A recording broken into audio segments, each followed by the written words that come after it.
Welcome to my channel.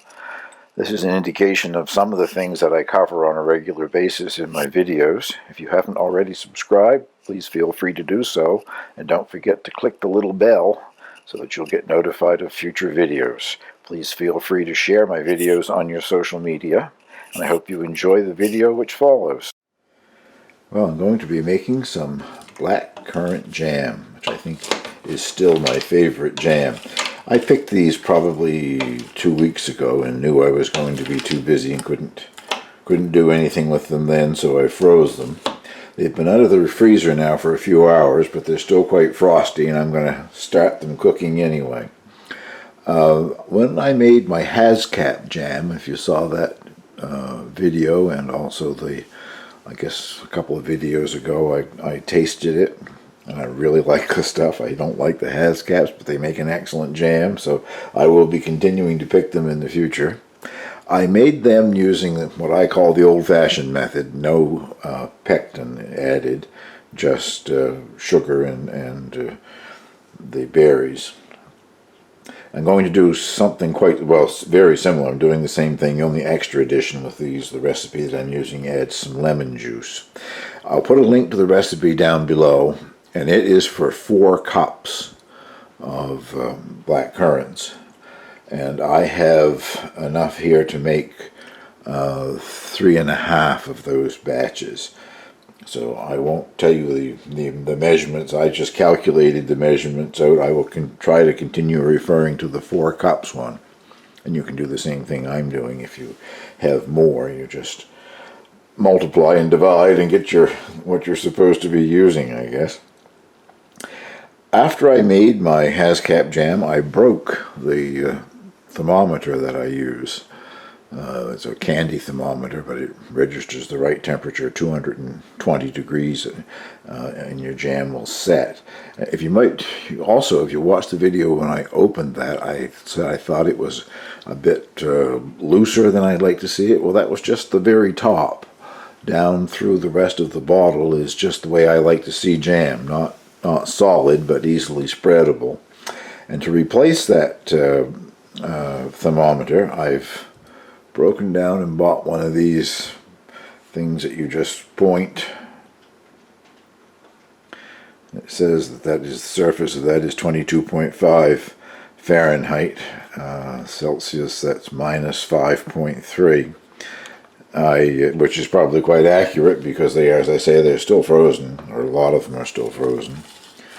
And I've been comparing that, doing some testing with my instant read thermometer, the one that I use to make cheese with, getting pretty similar readings, so I think it's fairly accurate. That's what I'm going to do. Well, to get started here, the sugar for 4 cups of berries is either 1.5 cups or 2 cups, depending on what you want to use. I went with 1.5 cups for each 4 cups of berries. And the lemon juice is 1 tablespoon of fresh lemon juice for each 4 cups of berries. So that's what I've gone with. I have 3.5 tablespoons there. I'm sure once I get this on the stove that with the sugar and the lemon juice and the partially frozen berries, they will start to thaw up pretty quickly.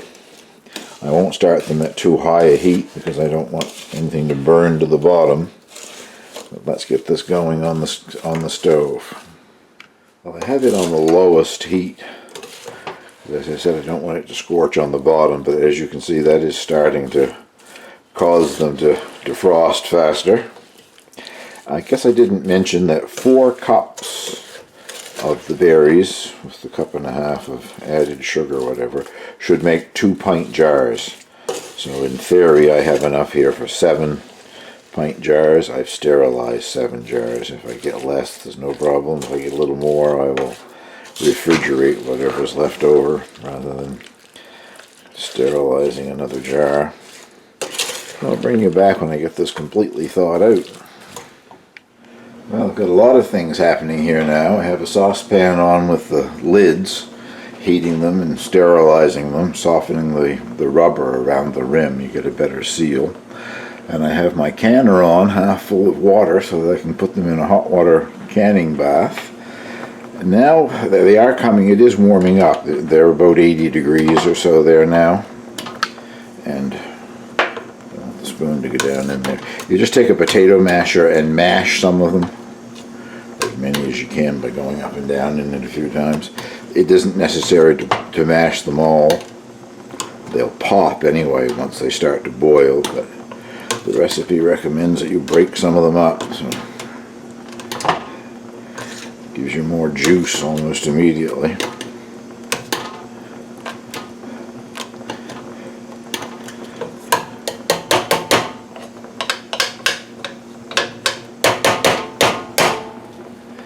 That will do.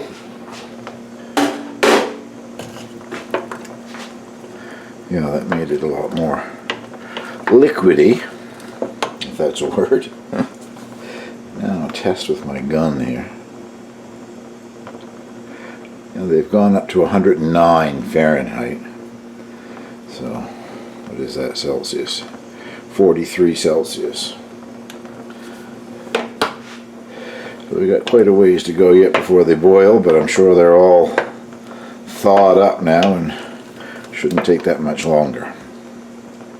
Well, it's just come to a boil, and I just checked the temperature. It was up to 210 Fahrenheit, and we're looking for 220, so it's got a ways to go. So far, I don't think I have to turn the heat down. Don't want it to boil over, that would be a catastrophe. But you have to keep a close eye on it at this point anyway, or it will burn, catch on the bottom. So it says to stir it once every 30 seconds. I tend to keep stirring mine, I guess.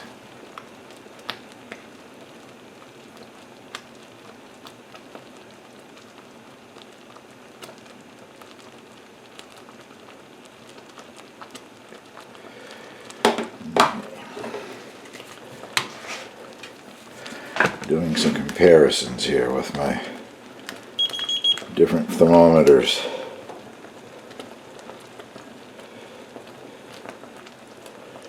Yeah, getting about the same. This is 213 right now with the instant read thermometer. So, I'll bring you back in a few minutes. Well, I've still got quite a ways to go, and I'm intending to trust my old instant read thermometer over the new, whatever that is, laser gun thing. I think the old one is getting a better reading because it goes right down in, and the other gizmo is reading on the surface. But if you remember back to my previous shot here, all that foam that was on top, by continuing to stir you get rid of that. Some recipes say just skim it off. If there's any left when it reaches temperature, I just stir it for a while longer and it all goes right back into the jam. Well, I just got my first 220 degree reading on the instant read thermometer. So I'm shutting off the heat. I'm putting it in the bottles any second now, but hopefully you can see through the steam there. It is also much thicker than it was at this stage, so it has cooked down and hopefully is going to make a good jam. Pretty good timing because the hot water bath has just come to a boil as well. Hopefully get these all in there in the right time. Now to see how many jars I actually get, I guess. You can see how thick that is. I'm sure once it cools it's going to set up very nicely.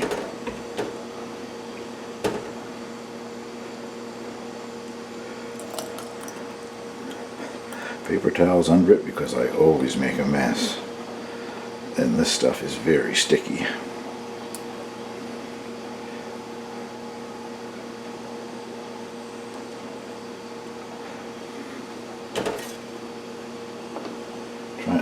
Too late. Try not to get any on the rim, I said, but too late.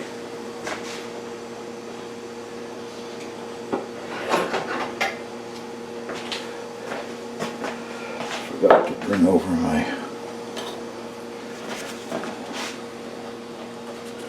paper towel here, a little piece of a paper towel, kitchen towel, whatever you want to call them. Clean the rim up a bit.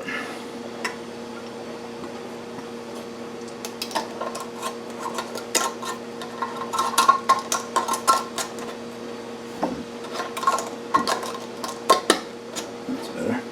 Just finger tight because they're going to be going in the canner. So bring you back shortly and show you how many jars I get. Well, the canner is coming back to a boil, and now I've got it timed for 10 minutes. Once it returns to a full rolling boil, as you can see, I got 4 pint jars, and the 4th one isn't quite full. I found that quite alarming, so I went back to the recipe. The recipe does not tell you what size jars they used. They said they got 2 jars, but there is a photograph there, and it looks like they used the fancy little jam jars like you would give somebody for a gift or whatever. And I suspect they hold about half a pint, about a cup or so. Not so alarming, I guess. I got what I probably should have got out of it. It's just that I was expecting 7 pints, and I certainly didn't get that. Well, I'll be bringing them out of the hot water bath when their 10 minutes are up, and I'll show you them at that point.